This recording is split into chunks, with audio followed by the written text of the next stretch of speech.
Good morning, everyone. Day three of the US Open is a few hours away. There's some great matches to look forward to, but first, a quick recap of day two.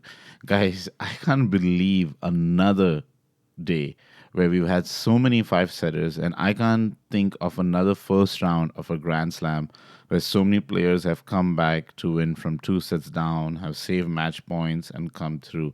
It's just remarkable. So we've had two very long days on the men's side. On the women's side, also, we've had some upsets, some great tennis as well.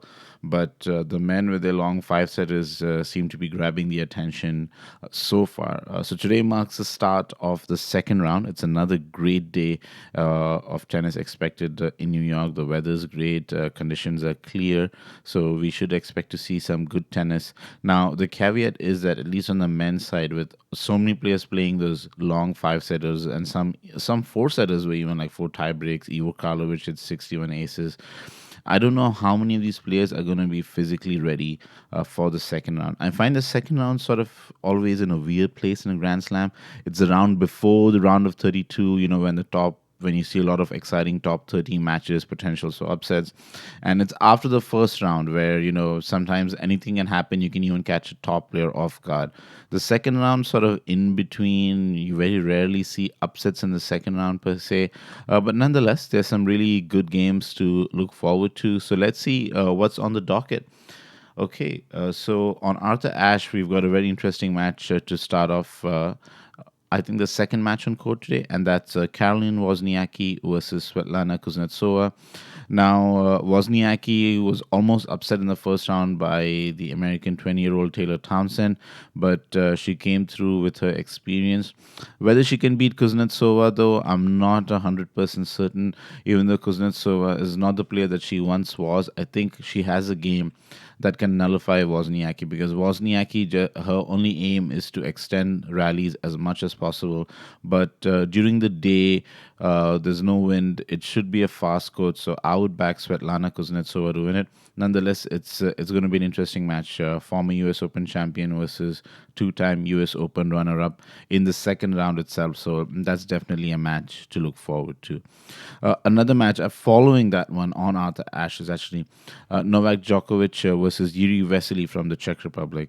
Now, Novak's had a very strange 3 months, and I know I can't believe I'm even saying this. This is a guy who's already won two Grand Slams this year, but that third round exit in the Wimbledon, then the defeat at the Olympics really rankled him, and then his first round game against Yazin Janowicz wasn't the cleanest performance. So something seemed amiss. But then again, he's a kind of player with his mental fortitude. He's probably going to grow into the tournament and get better as the tournament goes on. Now, the reason I picked this match is because Yuri Vesely is probably one of the few players who has a winning record against Novak Djokovic, and that's 1-0. That's the caveat. It's just 1-0.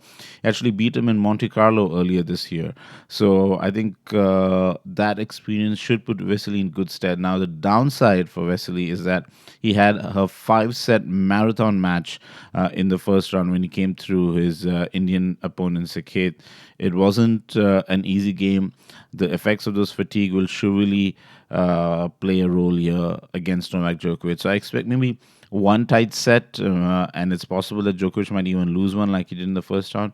But for the most part, once the game settles down, I expect Djokovic to go through. The third game that's caught my interest on day three is Vasek Pospisil versus Kevin Anderson. Now, two big servers playing against each other. Pospisil, he made the quarterfinals at Wimbledon last year, but he hasn't really kicked on in singles. He's established himself as a doubles player of quite some repute by partnering Jack Sock. But I think he's got the game to at least be a top 30 player in singles too. Kevin Anderson, he has previous at the US Open. He's upset Andy Murray at the US Open before. A very dangerous player. So anything can happen in this match. It's two big servers. Could we have another four set or five set marathon?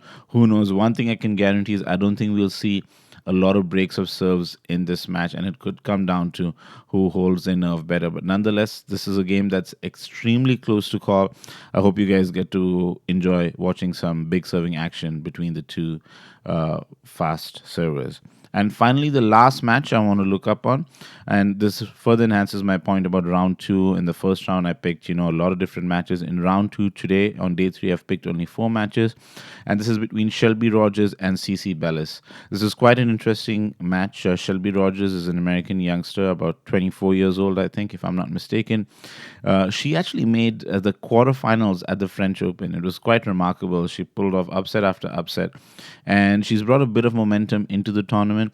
CC Bellis 2 years ago captured the imagination of so many people when she beat Dominika Sibylkova in the first round as a 15-year-old. So now she's only 17. So let's see how much she's grown. So it's an all-American affair. It's on the outside courts. I expect a packed crowd, a great atmosphere.